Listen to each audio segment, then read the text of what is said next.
GM, and welcome to The Big Picture by SolanaFloor, where we unpack the intersection of crypto, of macro, and of politics. Every week, we chat with the experts so you don't miss a beat. Let's get into it. GM, everyone, we are live. Welcome back to The Big Picture, brought to you by SolanaFloor, where we unpack the intersection of crypto, of macro, of politics, and perhaps most importantly, the capital flows that most of CT ignores. I'm joined, as always, by the wonderful Mr. Thomas Bahamas from just across the pond. TB, GM, sir, how are we doing? GM. I'm doing great. You know, the markets aren't looking too hot this morning, but I am genuinely excited for this one. So, as we all know, I'm a Solana guy, so hearing about Polygon kind of brought me back to the old NFT wars. But I have to say, they have been absolutely crushing it with Polymarket. And I mean, at this point, it's genuinely one of the biggest apps and narratives in all of crypto today. So excited to hear about, how they've had so much success and what the future of both Polymarket and Polygon look like. So definitely going to be an interesting conversation. Now, we will 100% be touching on Polymarket. We'll be touching on the $100 million raise that Polygon announced recently, their foray into remittances. I think it's a very interesting angle. And most importantly, what it means to bring all money on chain. Big statement. So I'm very much looking forward to getting Marc's perspective today. With that, our guest today is none other than the CEO of Polygon Labs, former chief legal officer at dYdX, former CLO at Polygon, and someone whose stated mission is to move all money on chain. Again, a very big statement with a lot of gravitas behind it. A person who's raising $100 billion to do exactly that. Marc, welcome to The Big Picture. Great to see you. Thanks for having me. Excited to be here. Yeah, absolutely. Now, we are going to dig very deep into all the exciting developments you've announced recently. Of course, we're going to touch on Polygon, as we mentioned, but I want to start with the big picture, because I think you're fairly uniquely positioned to answer this question today, given where we are in sort of the cycle, if you will, given where prices are and how they've decoupled to a certain extent from fundamentals. You were CLO at dYdX, you've got a legal background. Now you're the CEO of one of the most important names in crypto, right? So a very interesting journey, and you're talking about moving all money on chain. We love to hear it. Powerful statement. You've seen it all. We've had ups, we've had downs from a legal perspective, from a regulatory perspective. Can you briefly paint the big picture for us, Marc? Where are we as an industry today? I mean, I think decoupling is probably like the key word there, right? It's a very interesting dynamic that we have right now, right? Where we are at a point where there's a set of use cases that everybody knows is actually going to change the way the world works in these specific areas, right? Payments is one of them. DeFi is definitely another one. Throw RWAs in both of those categories in one way or another.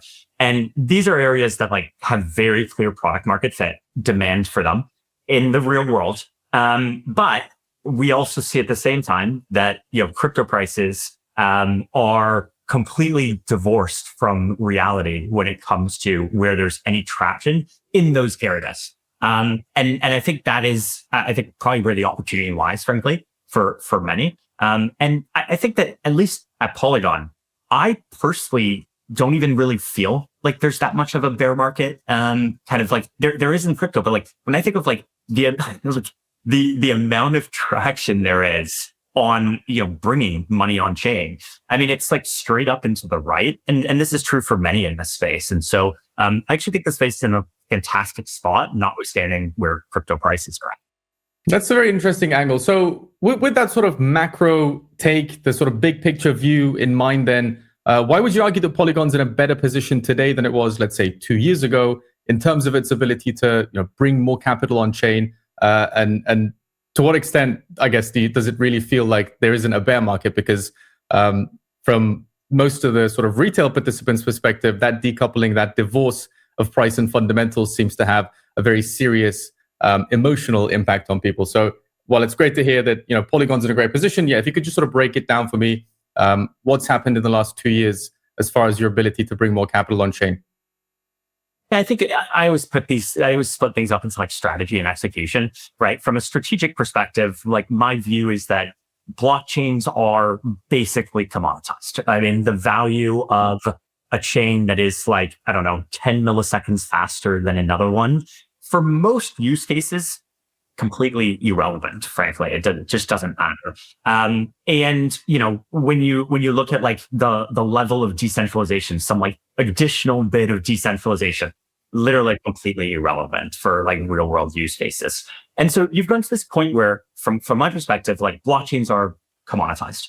And so that is a big realization that we had at Polygon as a company that is focused on just developing a blockchain. And when that becomes true, you start needing to find a way to differentiate that block space and make it valuable, right? And from our perspective, the way to do that is make it valuable by giving it a use that is different from others. So one tension, for example, that you get is a trading use case versus a payments use case. These are actually like very different needs that you have. You can build different things into a chain for one use case versus another. And theoretically, you could do both, but everyone always has trade-offs. There's bandwidth issues. And I mean, from a human capital perspective, and capital perspective. So you need to make those decisions, right? And so we very much made the decision of like, we will focus uniquely on payments. Now, once you do that, you start realizing there's actually a lot more I can do to make this block space useful, which is, what are the things that people want to do in payments on chain?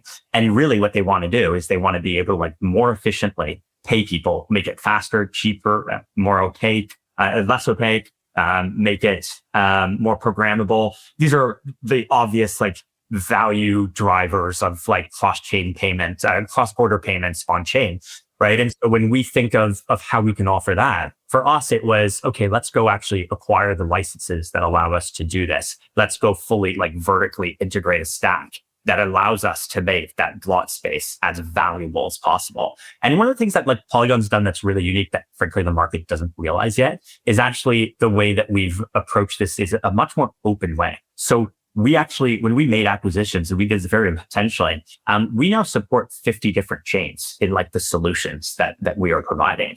Now, one thing that we believe is that because Polygon as a chain is focused on just payments, that block space will be the one that folks choose to use for payments. But the reality is Solana will be used for payments. Arbitrum will be used for payments. Plasma will be used for payments. You can go with Tempo will be used for payments. Arc will. Like, to try to like limit what we offer to just one network, I think is like a wrong mindset. Instead, you need to recognize that like there will be different trade-offs in networks. Frankly, there'll be just different preferences in networks, and that's okay. Let's actually support them all. So long way of saying, for us, it really came down to build something that is actually uniquely valuable. And now when we go into the room with any payments company, any remittance company, any enterprise that wants to like move their treasury anywhere, the conversation's very different. It's not use my blockchain because honestly, there's not enough of a differentiator, frankly, because it's fast and cheap and you can trust it. It's use our blockchain because we can offer, privacy in a native way. We can deeply integrate the wallet. And frankly, we can offer you a wallet for free because when we bundle our pricing across things, you can just get free wallets. I don't actually need to charge you for it. You don't need to go look for ramps separately. I can actually just integrate ramps in the product.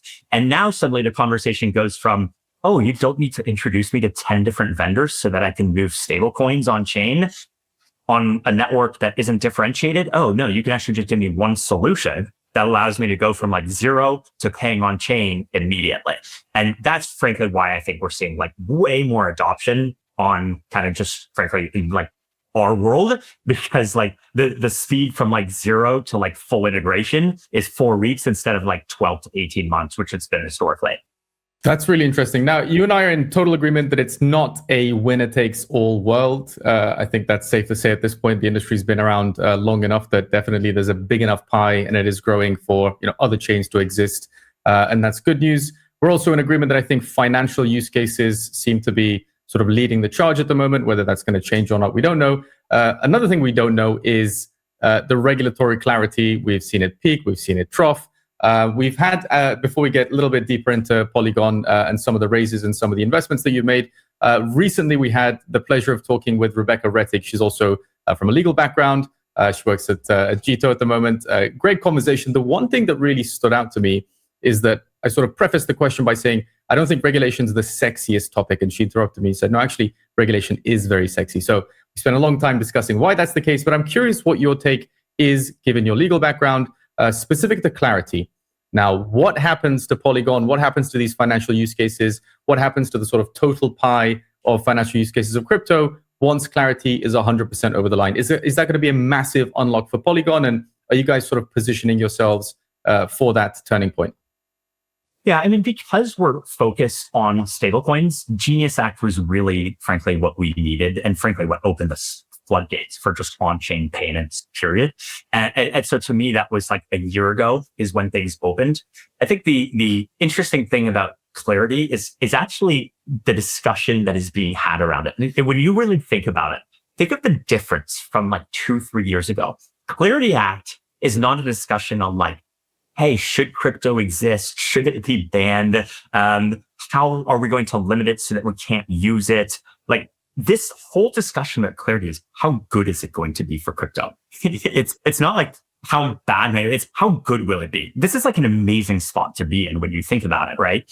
And clarity is very broad, right? It impacts like tokens themselves. And when you think of like where that came out, like recognizing that like decentralization has benefits that should be rewarded because frankly, there's different risks associated with it. I think that's great. You get clarity over there. I think that when you start thinking about it from the stablecoins perspective, I think there's, a benefit to the fact that you will be able to share yields. It's just how you share yields that you're going to need to be very thoughtful about. For what it's worth, my perspective on clarity was always, I don't actually care. And what I mean by that is like sharing yield. So, okay, stablecoins are 10x better money than the existing form of money. All sharing yield does is make it 100x better. So like, this is great. Like 100x makes my job way easier than 10x, but 10x, like money is going to come on chain. I'm not worried about it. So this all goes to just like the nice thing about clarity is it's all about how much better can this be for crypto, not how does crypto survive. And I think the end point of what things look like with clarity is that, stable coins are going to have a place to grow and thrive and continue to like benefit from being 10x better and has kind of ways that you can leverage it to make it 15, 20x better with some forms of yield sharing. And that, crypto in general, when you think of like non-stable coins, have a place to like, frankly, be network tokens that they often are and be traded and used the way that they were intended to. It's just like, frankly, the outcome that I go back 9 years ago, when I started in crypto and I'm like, this is the spot that we end up in. Honestly, it's pretty darn good. I'm happy. Yeah, 100%. I mean, I've been watching a lot of these and I can't believe how bullish the regulators actually are on the crypto space as a whole. It almost seems like they're a little bit more bullish than a lot of people on crypto Twitter these days. But you brought up something there that I want to go over. So you brought up that your solutions are going to be using multiple chains with payments.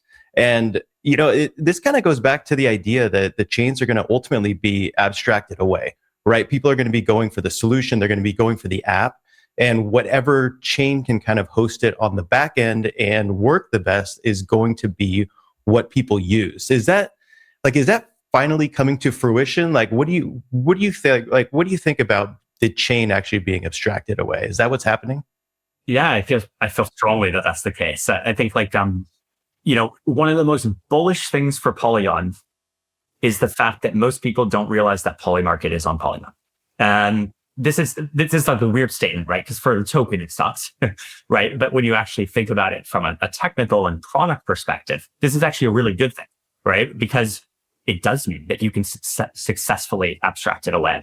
And, as an infrastructure provider, and you can relate this back to Web 2, like you shouldn't know whether someone's using like AWS or GCP. If you do, it's probably a problem. The fact, like, look at Railway going down the other day and suddenly everyone's like, oh, they use GCP. Like, actually, the fact that name even came up is not like a positive thing, right? Yeah. So my perspective is the more you abstract the chains away, like the better it is. And we need to do a good job of enabling applications to do that successfully. And then it's on the apps to actually do it. This is like a super interesting dynamic, right? Because when you think of crypto and like the tribalism behind crypto, actually, chains historically, the last thing they wanted to do is be abstracted away. But honestly, I think we're just facing reality. It goes back to the first thing that I said. Chains are commoditized. They just are. And when something becomes commoditized, it starts becoming really, really hard to like get people to use a specific chain. Instead, they're going to look at other things that are not just, are you fast, cheap, and secure? They're going to start saying, okay, well, how can I launch this business as fast as possible?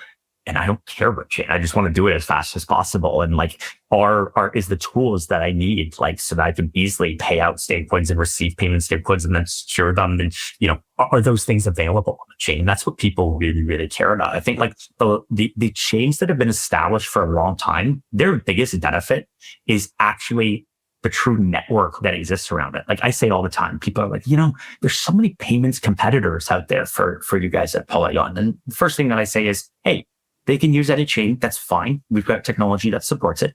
But one of the advantages of using Polygon is the fact that when you pay out a contractor in Turkey, that contractor has exchanges that they can go and offer it to. And when you want to pay them out, name any of 150, 60, 70 countries out there, you can off-ramp that money. And when they want to pay somebody, they can on-ramp it. It's not something that you can say for more than, I don't know, 3 to 5 networks out there. And that has like a real advantage when we start talking about like real users using chains.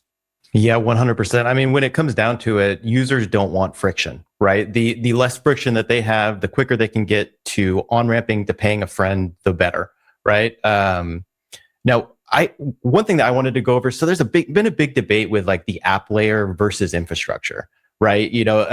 Like people aren't necessarily investing in infrastructure as they are the apps. When you said that, Polymarket, they don't necessarily know that they're on Polygon, but I do, right? When I see Polymarket, I think of one of the most successful apps in all of crypto right now. It's got product market fit. It's, there's an election going on. You're checking the Polymarket odds as that's going, right? Like this is just, it's incredible the success that they've had. So do you want to kind of talk about how you guys were actually able to do that? Like what was it that enabled an app to be so successful? And I'm sure that you guys played a role in helping that out, providing that infrastructure. But when I think about the debate, it's like, all right, Polymarket on Polygon is such a fantastic app. Like, do you want to talk about how you guys got there? Yeah, I start off by giving like all the credit to the apps.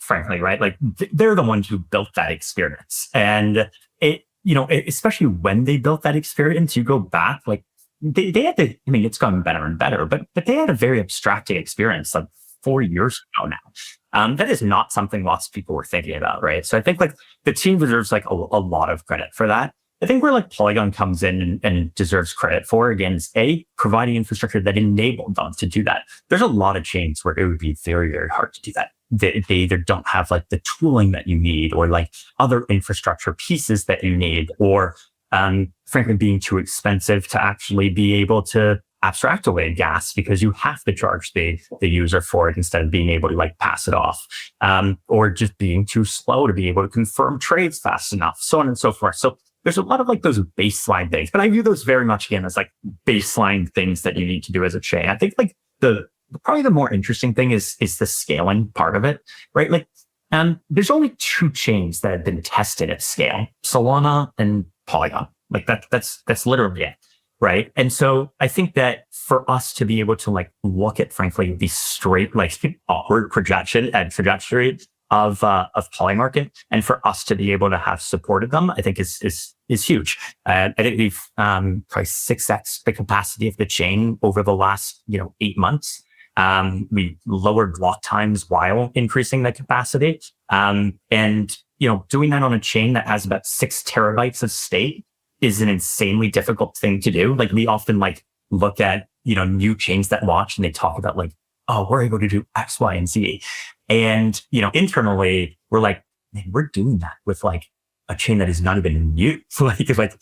There's a massive amount of activity that's happened on this chain. So I think that's the part that we've done is enabling them to continue to grow the way that they have on chain.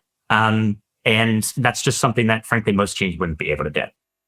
Yeah, 100%. Everyone's testnet is extremely fast, right? And then look at it in production.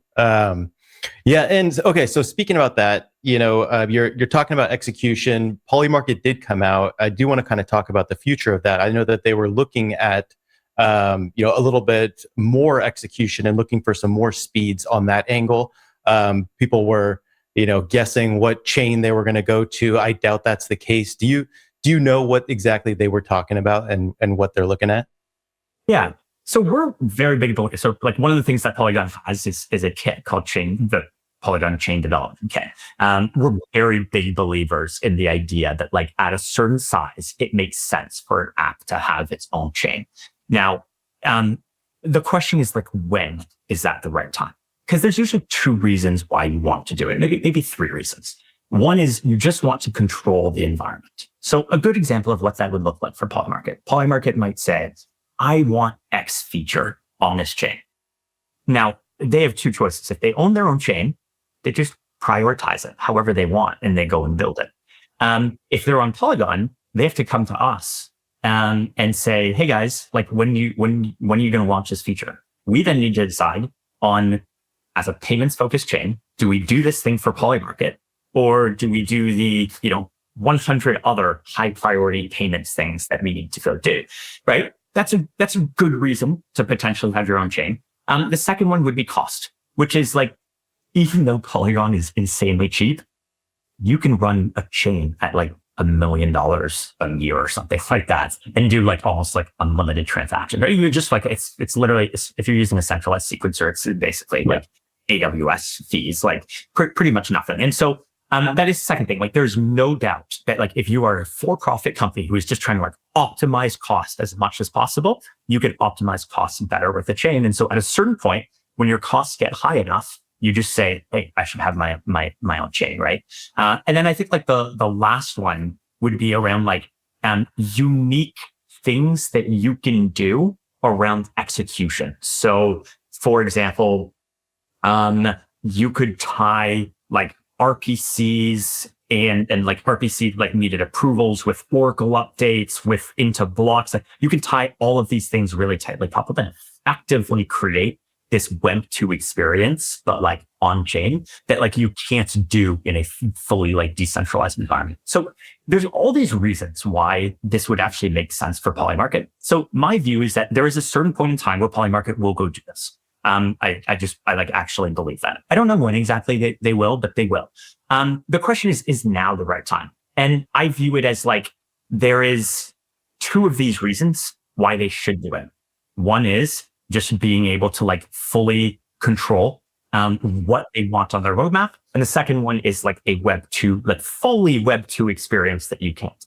I think the cost one is one that like, honestly, their costs just aren't high enough for it to like make sense. I think like the actual user experience proven by the fact that like when everything's good on their backend, the user experience on Polygon has been good. I don't think there's a reason that they need to right now, but I think that it's a kind of healthy debate for them to have. And like, I've looked at this on other chains. I mean, I think, I don't know, the one that I've looked at the most is like Pump, right? And I think there's random posts once in a while, like Pump should have his own chain, right? And I think about that a lot. I'm like, okay, the experience that, like Solana is like a great chain when it comes to being able to build a lot of stuff, right? Like so many similarities, even the EVM, SVM, blah, so many similarities in like what you can do. But at the core, when I think of an exchange, I'm like, you can create a better experience, like if you fully control the environment. And so I think it's a healthy debate for every app to have. I don't know what Polymarket's going to end up choosing to do. I think there's a point bluntly, sorry to jump in there, Mark. Very, very bluntly, a lot of people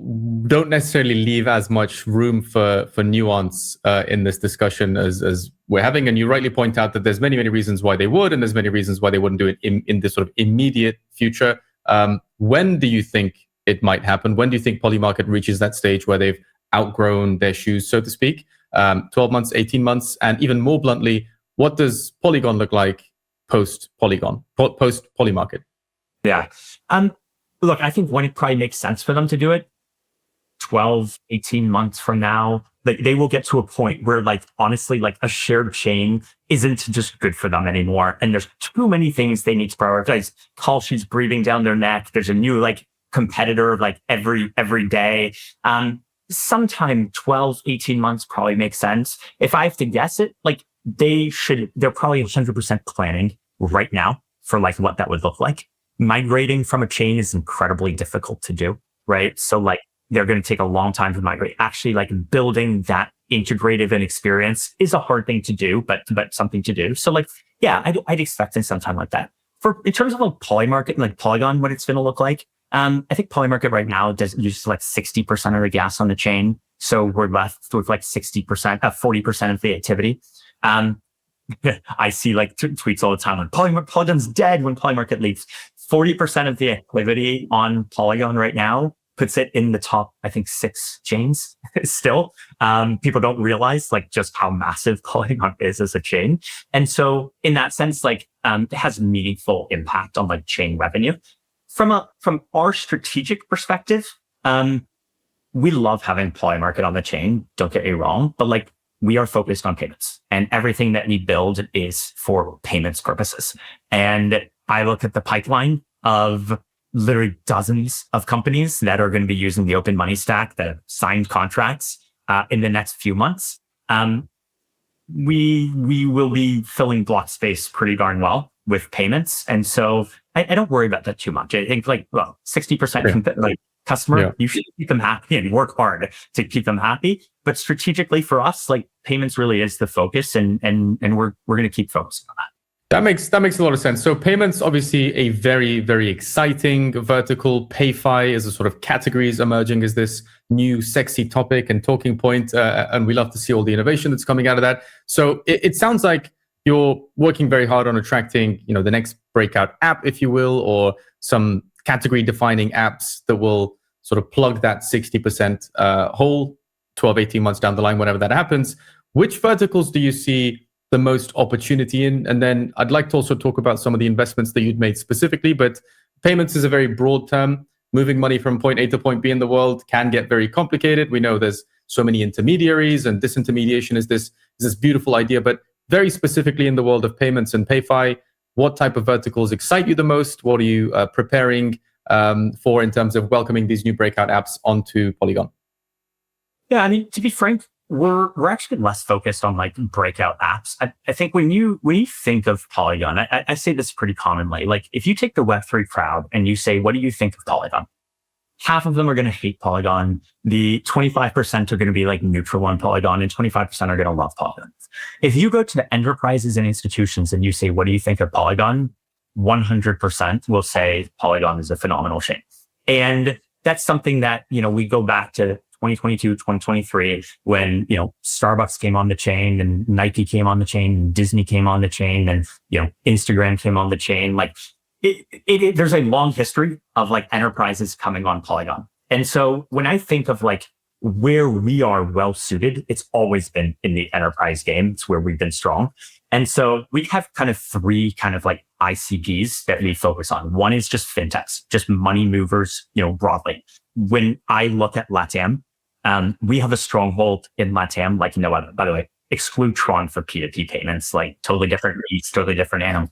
But when you actually just look, and you'll see it over the next 3 months, any major fintech, and then you can look at it today, just go look at where a LATAM company has their stablecoins. It's on Polygon. Now we're going to broaden that relationship out significantly with all of them in the next 3 months using our full solution, but incredibly strong there on like the remittances and other kind of like money movement. This is still true in Southeast Asia, Africa, Europe. I mean, you open a fintech and you will see Polygon there. There might be other chains as well, but you will always 95% of the time you will see Polygon there. So that's one category. The second one is banks. Every bank is looking at their own blockchain. We offer that solution. We offer it in a way that interops natively with other chains. Very big believers in that, as I mentioned before. And so that's like the second category. And then the third one is just enterprises in general, right? We recently had, Meta go live, right? It was on Polygon and Solana, with their creator payouts.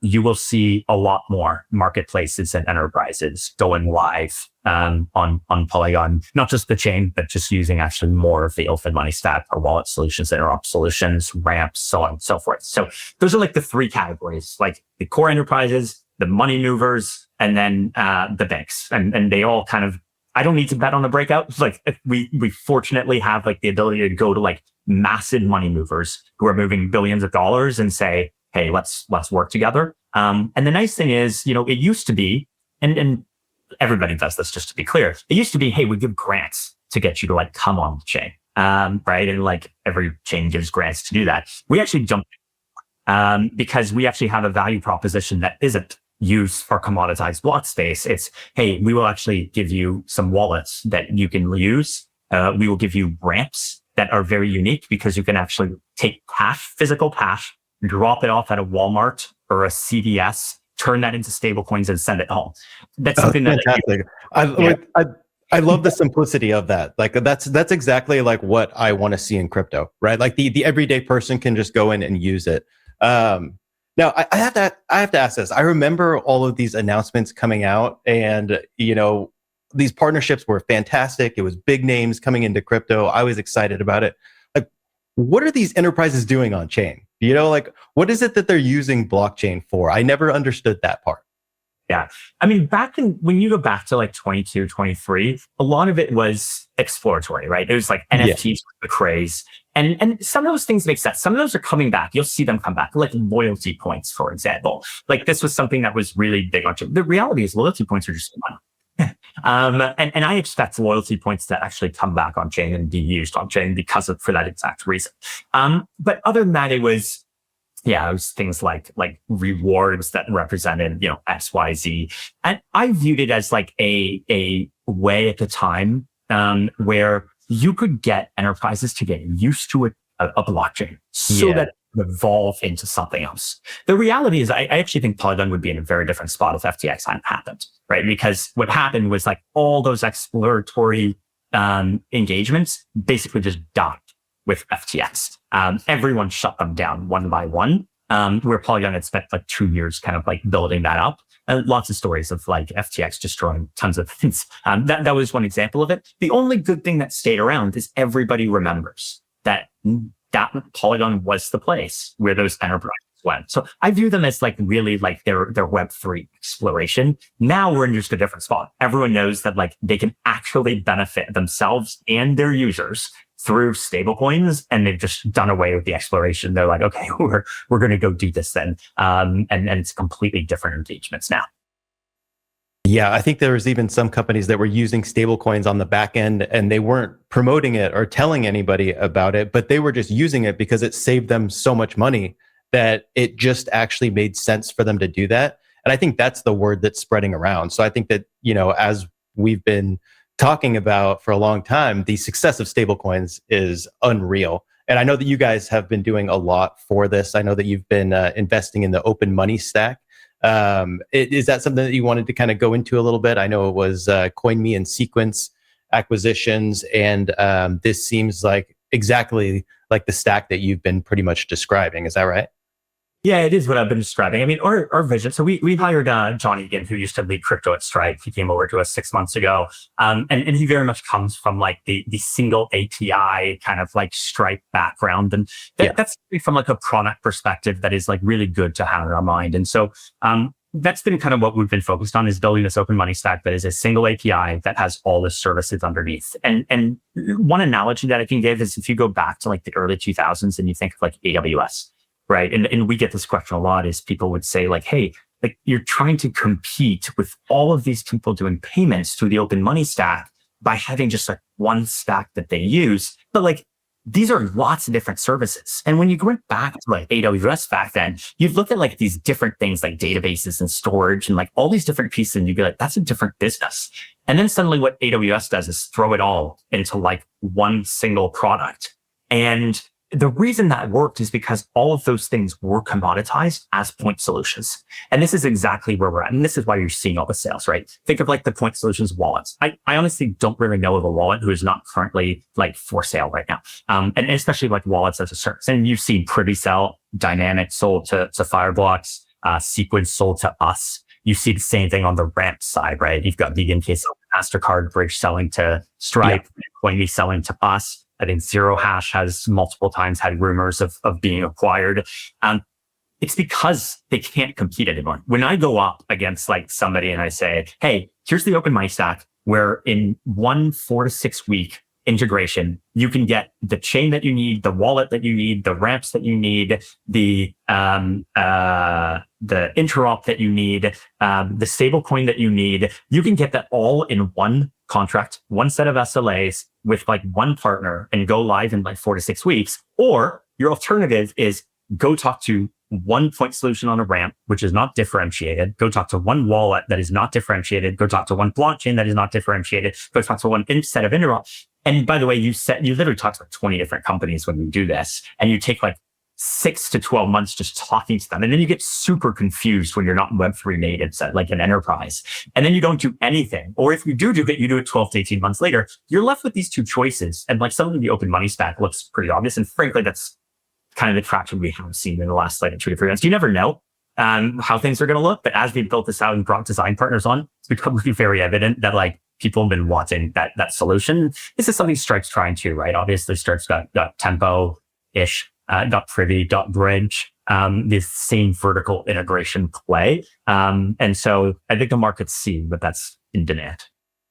Yeah, Mark, now talking to you makes me so bullish on the future of payments. And I love this thesis that you have of bringing all money on chain. I feel like that's why blockchains exist as a better form of Rails. We have so many more questions for you, but in the interest of time, we're going to skip ahead to my favorite part of this conversation, which is a sort of a rapid fire round. We like to ask for 1 word or 1 sentence answers wherever possible. I hope these aren't too trying for you, but what would you say in 2026, your 1-line pitch for Polygon is to, let's say, a TradFi allocator, someone who's not necessarily been paying too much attention since the Matic days? What's your 1-sentence elevator pitch there? Blockchains are commoditized, except that we are creating differentiated block space through the open money stack so that money can move as seamlessly as messages on the internet. I like it. Now, I got to ask you about x402 payments. So I did a video not too long ago. I think it was just a few months ago. And obviously, Base and Coinbase released the protocol. Solana kind of started taking some market share. And I looked at it recently and Polygon is crushing it. So what is going on with x402? Is this like the future of Polygon? Are you guys going to be leading in the agent space, or what's going on there?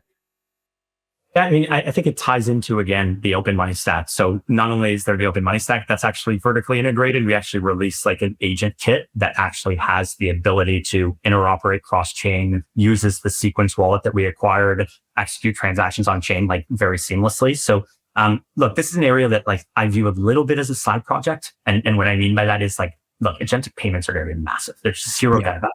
Nobody can tell you when they will become massive. Yeah, exactly. That it's kind of weird actually to say like Polygon is an innovator's dilemma, but it is, right? Because like we have like this whole business that we're building. How much of our energy and time do we put into like the agentic side of things? And as you can tell, it's clearly not nominal because we're doing very well there. When you look at like x402, this is very, very intentional. And so I think we'll continue to make sure that we are like a leader in agentic payments so that when it is ready to go, we're in those conversations and ready to be, one of the options out there. So definitely focus on it. When might agentic payments, either by number or by volume, overtake human payments? This. If I knew this, like, I know it's a tough one, but people are betting on it. So let's differentiate between agentic payments and on-chain agentic payments. I think it's a huge differentiator. Like I think agentic payments themselves, I think we're talking probably like late 2027. I think it'll be, it's just so explosive in the agent space, like you can't discount it. And I think on-chain, you need another like year past that for it to actually make sense. Still very soon. Yeah, it is. That's very, very soon. All right, I got to ask this question. How can Solana compete in prediction markets? Or should it? Should it? Maybe you think it should focus on perps before tackling prediction markets. Yeah, I actually don't think that's like I'm going to have like very unique perspectives on this. Like I actually think that Solana's biggest problem is it's trying to do too much. That's my perspective. Look, Polygon went through this problem. It's trying to be everything. It's the best place for meme coins. It's the best place for RWAs. It's the best place for payments. It's the best place for perps. It's the best place for prediction markets. It's the best place for, it's very hard to be the best place for everything. And, the Solana ecosystem has a lot of money, which gives it like the opportunity to potentially achieve that. And going after big things is like something I love. It's in the Solana like ethos as well, right? And so it makes sense. But I think it's like a huge mistake because it's just completely different things. And so I think that when it comes to prediction markets, Solana should be going nuts trying to win on prediction markets and on perps, because frankly, Solana is a trading venue. And the whole idea that like the internet capital markets like concept is it's a trading concept. And I think that that's frankly where Solana should be spending its time. The prediction markets for their perps fit in there. Spot trading fits in there. Solana's a good ecosystem for that. Like there's no reason that it shouldn't be able to take off, but like liquidity is king. And that's the reality. And Polygon, because of Polymarket, has boatload of liquidity when it comes to prediction markets. Really hard to bootstrap something new. Same issue with Hyperliquid right now, right? Like I love the Phoenix team. I know them well because of my dYdX days. Like really good team, but like you're competing with very significant depth in that. And it's the same thing for everyone competing with Solana on spot. There's significant spot liquidity right now, and it is hard to compete with that. And we've seen it with centralized exchanges, right? Like those who like Binance wins in everything, but like beyond Binance, there is actually a difference between like who's trading futures and perps and which exchanges are biggest in both. Like you don't necessarily like spot liquidity is not necessarily like beget perp liquidity, and same vice versa. And so to me, it's this liquidity issue that you need to solve. There's a lot of liquidity on Solana, so there's like an opportunity there, and Solana should keep throwing everything at it. And in my perspective, it would make my life easier. But at the same time, like, why are you wasting your time on payments? Like, go spend all of that money and go win the trading market. Because basically what's happening is like the likelihood of Solana being able to win on perps just goes down by the fact that they're trying to also win payments.